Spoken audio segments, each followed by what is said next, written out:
ဒီဇလန်မှာတော့အမေရိကန်နိုင်ငံရဲ့ပြည်နယ်တစ်ခုမှာ Nick နဲ့ Maggie တို့ဆိုတဲ့လင်မယားနှစ်ယောက်နေထိုင်ကြပါတယ်။သူတို့မှာသားသမီးနှစ်ယောက်ရှိပြီးတော့ယောက်ျားဖြစ်သူ Nick ကတော့စောက်လို့ရေး site တစ်ခုမှာ supervisor လုပ်ပါတယ်။ဒီလိုနဲ့ပဲတနေ့မှာတော့မိန်းမဖြစ်သူ Maggie ကနှလုံးဖောက်သွားခဲ့ပါတယ်။ Maggie ကနှလုံးစားထိုးကုသဖို့အတွက်ဈေးရုံမှာပဲနေပြီးတော့စောင့်ဆိုင်းနေခဲ့ရပါတယ်။ဒါကြောင့်မဲ Nick ကအလုပ်တစ်ဖက်နဲ့ကလေးနှစ်ယောက်ကိုပင်ပန်းနဲ့စောက်ရှောက်နေခဲ့ရပါတယ်။ဒီညမှာတော့ Nick ကကလေးနှစ်ယောက်ကို AI ဆေးရုပ်ပြပွဲတစ်ခုကိုခေါ်သွားခဲ့ပါတယ်။အဲ့ဒီဆေးရုပ်တွေကလူရီလိုနေစဉ်အလုပ်တွေအပြင်ခက်ခဲတဲ့အလုပ်တွေကိုတော့မနာနဲ့လုံနိုင်တဲ့အဆင့်မြင့်ဆေးရုပ်တွေပါ။နေကအိမ်မှာသုံးဖို့အတွက်တရုတ်လောက်ဝယ်ဖို့စဉ်းစားနေပြီးတော့အယောင်ဝန်ထမ်းစီကနေဆေးရုပ်ရဲ့လုံနိုင်စွမ်းကိုလည်းမေးမြန်းခဲ့ပါတယ်။ဝန်ထမ်းကလည်းဒီရဲ့ဆေးရုပ်တွေကပိုင်ရှင်လိုအပ်တာမှန်သမျှကိုဖြည့်ဆည်းပေးနိုင်တယ်လို့ပြန်ပြီးတော့ဖြေလိုက်ပါတယ်။အဲ့ဒီအချိန်မှာနေရဲ့သမီးအိုင်လာကပြပွဲတွေကိုပတ်ကြည့်နေခဲ့ပါတယ်။နစ်ကအိုင်လာကိုမတွေ့လို့လိုက်ရှာနေပေမဲ့ Alice လို့ခေါ်တဲ့ဆေးရုပ်မလေးကအိုင်လာကိုခေါ်လာပြီးခဲ့ပါတယ်။အယောင်ဝန်ထမ်း Alice ကနောက်ဆုံးပေါ် AI နည်းပညာနဲ့တီထွင်ထားတဲ့ model ဖြစ်ပြီးတော့လူသားတွေရဲ့ခံစားချက်ကိုနားလည်တဲ့အကြောင်းရှင်းပြခဲ့ပါတယ်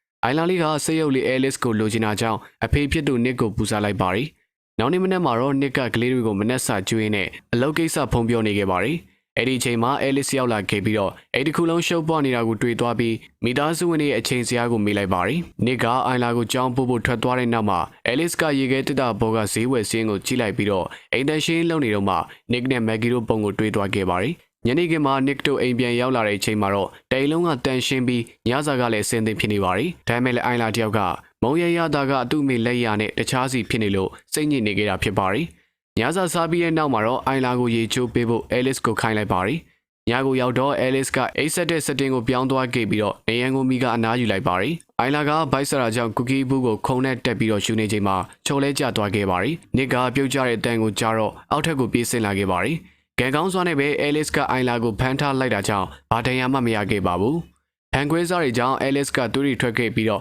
့နစ်ကလည်းအံ့ဩသွားခဲ့ပါတယ်။အိုင်လာကိုအိတ်ခမ်းထဲကိုပို့လိုက်ပြီးတော့နစ်က Alice ကိုတွားကြည့်တဲ့အချိန်မှာ Alice ကိုအတွင်းကန်ဝစ်စုံလေးနဲ့တွေ့လိုက်ရပါတယ်။နစ်ကဆိုင်ကိုပို့ပြီးတော့ပြန်ပြင်ပေးရမလားမေးလိုက်တော့ Alice ကအထူးပတိကိုတုံးပြီးတော့တရားကိုကူစားလိုက်ပါတယ်။နောက်တစ်ခါမှာတော့နစ်တို့က Maggie ရှိရဲ့ဆေးရုံကိုတွားလေခဲ့ကြပြီးတော့အိုင်လာကသူ့မိကို Alice နဲ့မိတ်ဆက်ပေးလိုက်ပါတယ်။နစ်က Maggie ကိုရမ်းလွှမ်းနေတာကြောင့်အာဘွားပြီးပြီးတော့ထမင်းထဲထိုးဖို့ကြိုးစားခဲ့ပါတယ်။ဒါပေမဲ့လည်း Maggie ကနှလုံးရောဂါကြောင့်အမောမခံနိုင်ပဲဖြစ်နေပါတယ်။နစ်ကအလုပ်ထဲကိုရောက်သွားတော့သူတို့ရဲ့အလုပ်ရှင်ကလူသားအလုပ်သမားတွေရဲ့နေရာမှာဆေးရုပ်တွေနဲ့အစားထိုးဖို့လုပ်နေတာကိုတွေ့သွားခဲ့ပါတယ်။ဒေါသထွက်နေတဲ့နစ်ကဒလိကားထဲမှာအလုတ်ရှင်ဘဲကြီးကိုမေးလိုက်တော့အလုတ်ရှင်ဘဲကဆောက်လို့ရီကအရန်ကြာနေတဲ့အတွက်အလုတ်သမားတွေနေရာမှာဆေးရုပ်တွေနဲ့အစားထိုးမှဖြစ်ကြောင်းနဲ့မင်းကိုရောဆေးရုပ်တွေကိုအုပ်ချုပ်ဖို့ဆက်လက်ခန့်ထားမှဖြစ်ကြောင်းပြောလိုက်ပါတယ်။နစ်ကအလုတ်ထုတ်မခံရပေမဲ့တကယ်ချင်းနဲ့အတူအလုတ်ထွက်မယ်လို့ပြောလိုက်ပါတယ်။ဒါပေမဲ့လည်းတတိကမက်ဂီရဲ့ဆေးရုံစရိတ်နဲ့ကလေးအတွက်ပတ်စံလိုအပ်မှဖြစ်ပြီးတော့မက်ဂီကအလုံးမလုံးနိုင်ကြောင်းကိုပြောလိုက်တော့နစ်ကသူ့ရဲ့ဆုံးဖြတ်ချက်ကိုပြန်ပြီးတော့ပြောင်းခဲ့ရပါတယ်။နစ်ကအိမ်ပြန်ရောက်တော့လေပေးချေဖို့ကြံရှိတဲ့လာစင်ကြီးစာရွက်တွေကိုပြစ်ချပြီးတော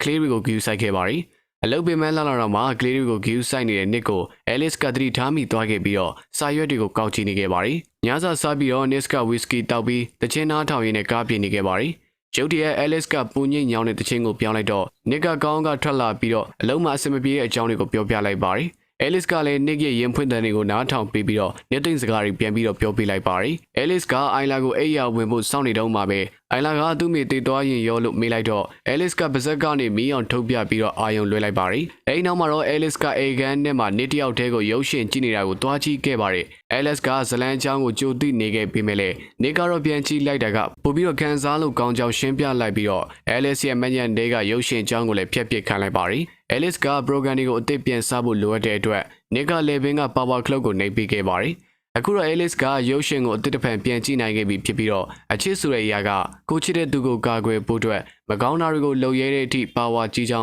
းရုပ်ရှင်ကနေတဆင့်တည်သွားခဲ့ပါတယ်။ဇလန်ချီနီတော့မှ Maggie ကဖုန်းခေါ်ခဲ့ပြီးတော့အစားထိုးဖို့နှလုံးရပြီဖြစ်ကြောင်းအသိပေးလိုက်တာလည်းဖြစ်ပါတယ်။နောက်တစ်ရက်မှာတော့ Nick တို့ကဆေးရုံကိုတွားခဲ့ကြပြီးတော့ Maggie က Alice နဲ့နှစ်ယောက်ထက်စကားပြောဖို့တောင်းဆိုခဲ့ပါတယ်။ Maggie ကကလေးတွေအတွက်အချိန်ပေးဂီယူဆိုင်ပြီးသူ့ကိုသူတော်မှဂီယူမဆိုင်တဲ့ Nick ကိုပျော်ရွှင်အောင်လုပ်ပေးဖို့ Alice ကိုခိုင်းလိုက်ပါတယ်။ခဏကြာမှာတော့အစားထိုးဖို့အသေးလာပို့တဲ့လေရင်ကမောင်တိုင်းမိနေတဲ့အတွက်ခွဲစိတ်မှုကိုပယ်ဖျက်လိုက်ရမယ်လို့ပြောလိုက်ပါတယ်။ Nick ကတော့ Maggie ကိုနှစ်သိမ့်မှုကြိုးစားခဲ့ပေမဲ့ Maggie ကတော့တယောက်တည်းနေချင်ခဲ့ပါတယ်။အိမ်နောက်မှာတော့ Nick ကအိမ်ပြန်ရောက်ပြီးတော့အရက်တောင်းရင်ဖြစ်ခဲ့တာတွေကိုတွေးနေပါတယ်။ Nick ကဒေါသဖြစ်လာရင်နဲ့အရှက်ပလင်းကိုလွှင့်ပစ်ဖို့လှုပ်လိုက်တဲ့အချိန်မှာ Alice ကသူ့လက်ကိုချုပ်ထားပြီးတော့တားလိုက်ပါတယ်။ Alice ကသူ့မှာလူလုံးနှလုံးသားရှိတယ်ဆိုတဲ့အကြောင်းကိုရှင်းပြလိုက်ပါတယ်။အဲဒီနောက်မှာတော့ Alice ကသူ့ရဲ့လက်ကိုနေရဲ့ဘောင်းမီရဲ့ကိုထည့်ပြီးတော့မောင်းထောင်ပေးလိုက်ပါတယ် Alice က Nick လိုအပ်နေတာတွေကိုဖြည့်တင်းပေးမယ်လို့ပြောလိုက်ပြီးတော့အစမှာတော့ Nick ကတာယာနေပေမဲ့မကြာခင်မှာပဲ Alice ကိုဆွဲထုတ်ပြီးတော့ထွက်သွားခဲ့ပါတယ်။ Nick တယောက်ဆိတ်ရှုပ်နေတာကိုရှင်းတော့အောင်အပြေးလေးကျင့်နေပေမဲ့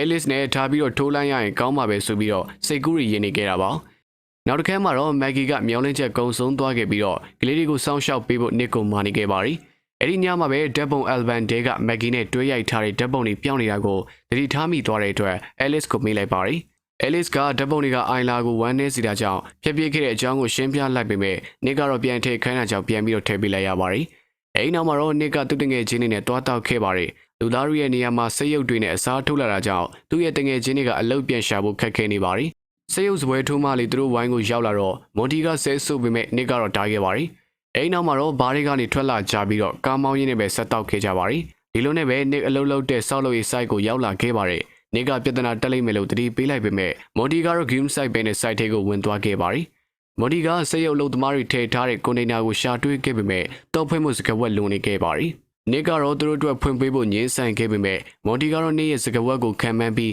အိုင်လိုင်းရဲ့မွေးနေ့ကိုရိုက်ထည့်ခဲ့ပါတယ်။စကားဝက်ကမားသွားခဲ့ပြီးတော့ကွန်တိန်နာထဲမှာတပုံစံနဲ့တူနေတဲ့စိတ်ရုပ်လုံသမားကိုတွေ့လိုက်ပါတယ်။စီယုတ်တရုတ်ကသူတို့မှနာမည်မရှိဘဲနဲ့ရှာရုလိုက်ကုန်းနမတ်တွေတာရှိကြောင်းရှင်းပြလိုက်ပါတယ်။ မော်ဒီကမင်းတို့စိတ်ရုပ်တွေကိုငါတိတ်မုန်းတယ်လို့ပြောဆိုပြီးတော့စိတ်ရုပ်တွေကိုရိုက်ခွဲလိုက်ပါတယ်။နစ်ကမော်ဒီကိုတားဖို့လုပ်ခဲ့ပေမဲ့လည်းအခြားသူတွေကနစ်ကိုထိန်းချုပ်ထားပါတယ်။နစ်တယောက်တည်းအိမ်ပြန်လာတော့စိတ်ရုပ်ကသွေးတွေကိုစီကျိုးဖို့အတွက်ရေချိုးခဲ့ပါတယ်။အဲ့ဒီချိန်မှာ Alice ကတပတ်ကိုယူလာခဲ့ပြီးတော့ Maggie ရဲ့ညအိဝတ်စုံကိုဝတ်ထားပါတယ်။တားငယ်လေးကိုအိပ်ပျော်အောင်လုံနိုင်ကြောင်းရှင်းပြလိုက်ပါတယ်။ဒါမဲ့လည်းနစ်က Maggie ရဲ့အင်ဂျီကိုချွတ်ခိုင်းလိုက်ပြီးတော့ရှေ့မှာပဲချက်ချင်းချွတ်ပြလိုက်ပါတယ်။နစ်ကထွက်သွားဖို့ကြိုးစားခဲ့ပေမဲ့လည်း Alice ကတားပြီးတော့ထိုင်ခိုင်းလိုက်ပါတယ်။ Alice က Nick ပေါ်မှာတက်ထိုင်လိုက်ပြီးတော့ Nick က Maggie ကိုတစ္ဆာမဖောက်နိုင်ဘူးပြောလိုက်တာကြောင့် Nick ရဲ့မျက်လုံးကိုပဝါနဲ့စီးပြီးတော့ Maggie ရဲ့အတန်ထွက်အောင်ပြောင်းပေးလိုက်ပါတယ်။အဲဒါကြောင့်မလို့ပဲ Nick ကတာယာသွားပြီးတော့ Maggie ရဲ့အတန်ထွက်နေတဲ့စေယုံမလေး Alice နဲ့ထမင်းနဲ့ထိုးလိုက်ကြပါတယ်။နောက်နေ့မနက်မှာတော့ Nick ကနောင်တရီနဲ့နှုတ်ထလာခဲ့ပြီးတော့ Alice ကိုထပ်လို့မဖြစ်ကြောင်းပြောပြခဲ့ပါတယ်။ Alice ကတော့ Nick ရဲ့ PR တွေကိုရောသွားကြောင်းပြောပြလိုက်ပေမဲ့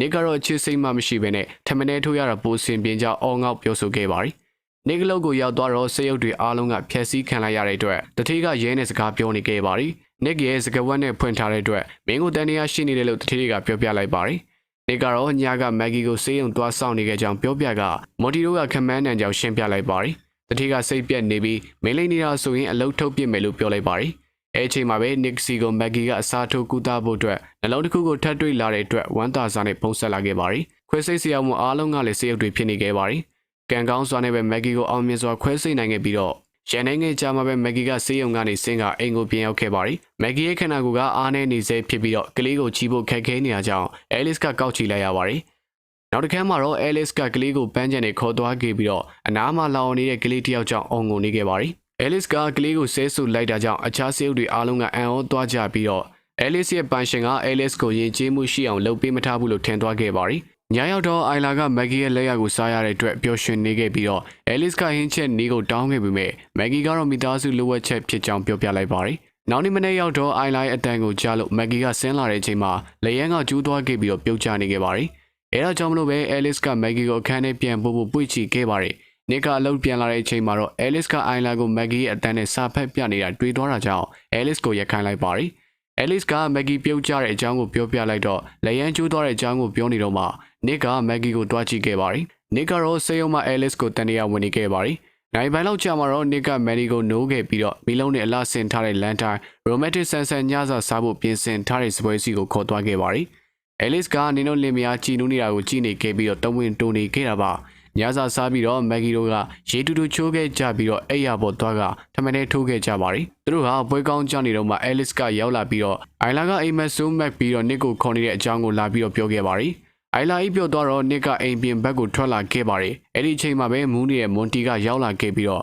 ့အရင်ညကကိစ္စအတွက်တောင်းပန်လိုက်ပါတယ်။နောက်ပြီးတော့သူ့ရဲ့မိန်းမကသူ့ကိုထားသွားခဲ့တဲ့အကြောင်းကိုယဉ်ဖွင့်နေတတိကလည်းသူ့ကိုစုံစမ်းနေကြောင်းနဲ့ဘိုင်နဲ့ကျူးလွန်မှုနဲ့အမှုဖွင့်ထားကြောင်းပြောပြလိုက်ပါတယ်။ Nick ကတော့ဖော်ကောင်လုံးလိုက်တယ်လို့ထင်ပြီးတော့စကားများကအပြန်လည်တီးကြပါတယ်။အဲ့ဒီအချိန်မှာတော့ Alice ကရောက်လာပြီးတော့ Monty ကိုလေပေါ်လွှင့်သွားအောင်တိုက်ခိုက်လိုက်ပါတယ်။ Alice ကထထိုးဖို့လုံးနေတုန်းမှာပဲ Nick ကတားလိုက်ပါတယ်။ Monty ကတတိကိုအမှုရိတ်သိမ်းပေးဖို့ပြောမပေးဘူးဆိုရင်တော့ Nick ကိုပြဿနာတွေကိုဆွဲသွင်းမယ်လို့ချိန်ချောက်လိုက်ပါတယ်။ Nick ကလူတွေကိုထိခိုက်အောင်မလုပ်ထားဘူးလို့ပြောလိုက်ပေမဲ့ Alice ကတော့သူ့ရဲ့ပိုင်ရှင်ကိုကာကွယ်ဖို့လုပ်တာဖြစ်ကြောင်းပြောပြလိုက်ပါတယ်။ Alice က Maggie တေတော့ Nick ကိုအဖော်ပြပေးမယ်လို့ပြောလိုက်ပေမဲ့ နစ်ကမင်းမအမာရွတ်တောင်မရှိတဲ့အတွက်မက်ဂီနီယာမှာအစားထိုးဖို့မဖြစ်နိုင်ကြောင်းအော်ပြောလိုက်ပါတယ်။အဲလစ်ကဖန်ခွဲတစ်ခုကိုကောက်ကင်ထားပြီးတော့နင်သာဆန္ဒရှိအမာရွတ်တွေလှုပ်လို့ရကြောင်းပြောပြလိုက်ပါတယ်။အဲ့ဒီအချိန်မှာမိုတီတယောက်ကအိမ်ပြန်ရောက်နေပြီးတော့သူ့ရဲ့မိန်းမစီကိုဖုံးဆက်ရင်းနဲ့လက်တစ်ဖက်ကတနက်ကိုကင်ထားပါတယ်။အဲ့ဒီအချိန်မှာပဲအဲလစ်ကရောက်လာခဲ့ပြီးတော့နစ်ကသူဒီကိုလာမှန်းမသိဘူးလို့ပြောကနစ်ကိုအလုပ်ပြောအောင်မလုပ်ဖို့ပြောခဲ့ပါတယ်။မိုတီကအဲလစ်ကိုတနက်နဲ့တိုက်ခိုက်ဖို့လုပ်နေတဲ့အချိန်မှာအဲလစ်ကလင်းလင်းမြမြနဲ့ကင်ပေါက်လိုက်ပါတယ်။နောက်နေ့မှာတော့နစ်ကတထေးစီကိုတွားပြီးတော့အမှုပြန်ပြီးတော့ရုပ်သိမ်းပေးဖို့ပြောခဲ့ပါတယ်။တထေးကမိုတီတေတွားပြီးလို့ပြန်ပြောလိုက်တာကြောင့်နစ်ကလည်းတော်လီကိုအံ့ဩနေခဲ့တာပါ။အိမ်မှာတော့မက်ဂီကစောက်ကိုကောက်ဖို့လုပ်တော့အဲလစ်ကကူပြီးတော့ကောက်ပေးခဲ့ရပါတယ်။မက်ဂီကအေးစီရေချိုးနေပေမဲ့အဲလစ်ကတော့မက်ဂီကိုစောင့်နေခဲ့ပါတယ်။အဲလစ်ကမက်ဂီကိုနစ်ရဲ့အလိုဆန္ဒကိုဖြည့်မပေးဘူးဆိုရင်တော့တိုင်လုံးအတွက်အဆင်မပြေနိုင်ကြောင်းပြောပြလိုက်ပါတယ်။မက်ဂီကဘလို့တိတာလဲလို့မေးလိုက်တော့အဲလစ်ကနစ်ပြီးမြောက်သွားတဲ့အခါမှာစိတ်ဖိစီးမှုတွေကိုပြေပြောက်သွားတယ်လို့ပြန်ဖြေလိုက်ပါတယ်။ဒေါသထွက်နေတဲ့မက်ဂီကအဲလစ်ကိုထွက်သွားဖို့အော်ပြောလိုက်ပါတယ်။ခဏကြာမှာတော့နစ်ကအိမ်ပြန်ရောက်လာခဲ့ပြီးတော့မက်ဂီကစောင့်နေနေရှင်နဲ့အဲလစ်တို့အတူအိပ်ပြီးပြီလားလို့ဆိုပြီးတော့နစ်ကိုမေးလိုက်ပါတယ်။နစ်ကအဲလစ်နဲ့အတူနေခဲ့ကြောင်းဝန်ခံလိုက်တော့စကားများရန်ဖြစ်ကြပါတယ်။ဒီမြင်ကွင်းကိုအဲလစ်ကပဒင်းပေါက်ကနေကြည့်နေခဲ့တာပါ။ကလေးကငုံနေတော့အဲလစ်ကကလေးကိုတွားကြည့်ခဲ့ပါတယ်။အဲလစ်ကကလေးကိုရေချိုးကန်နဲ့ထည့်ပြီးတော့ရေဖွင့်နေတော့မှအိုင်လာကမြင်သွားခဲ့ပါတယ်။အိုင်လာကနစ်တို့ကိုတွားပြောလိုက်တော့နစ်တို့ကရေချိုးကန်နဲ့ကိုပြေးလာခဲ့ပေမဲ့အဲလစ်ကတကားကိုလောချထားခဲ့ပါတယ်။နစ်ကတကားကိုဖျက်နေတော့မှမက်ဂီကပဒင်းပေါက်ကနေထွက်ပြီးတော့ခေါင်မိုးပေါ်ကနေရေချိုးကန်နဲ့ကိုတွားခဲ့ပါတယ်။အဲလစ်ကတော့သူ့ကိုတိုက်ခိုက်ခဲ့ပါတယ်။အဲ့ဒီအချိန်မှာပဲနစ်ကတကားဖွင့်သွားနိုင်ခဲ့ပြီးတော့ကလေးကိုပွေးကအိုင်လာကိုပေးပြီးတော့အဲလစ်ကိုမီးအိမ်နဲ့ရိုက်လိုက်ပါတယ်။အဲလစ်ကမျက်နှာပေါ်မှာဒဏ်ရာကြီးနဲ့ပြန်ထလာပြီးတော့နစ်ကပြန်တီးဖို့ကြိုးစားတော့လက်နဲ့တားလိုက်ပါတယ်။မက်ဂီကပလက်ထိုးလိုက်ပြီးနစ်ကိုလက်လွတ်ဖို့ပြောကအဲလစ်ကိုဒက်လိုက်အောင်လုပ်လိုက်ပါတယ်။အဲလစ်ကလဲကျသွားပြီးတော့တိုင်လုံးနဲ့မိပြတ်သွားခဲ့ပါတယ်။ရှီဘောကားတစီကကလေးကိုဆေးရုံပို့ဖို့ရောက်လာခဲ့ပြီးတော့ဆေးရုံအင်ဂျင်နီယာတယောက်ကလည်းအဲလစ်ရဲ့ချိုးရင်းချက်တွေကိုမေးမြန်းနေပါတယ်။နစ်ကမက်ဂီကိုတောင်းပန်လိုက်တော့မက်ဂီကလည်းတယောက်တည်းနေချင်းချောင်းပြောကကလေးတွေနဲ့ဆေးရုံကိုလိုက်သွားခဲ့ပါတယ်။နောက်ရက်မှာတော့နစ်ကစေကူတမှုကိုခံယူခဲ့ပြီးတော့မိသားစုနဲ့အတူပျော်ရွှင်စွာနေထိုင်သွားကြတာဖြစ်ပါတယ်ဗျာ။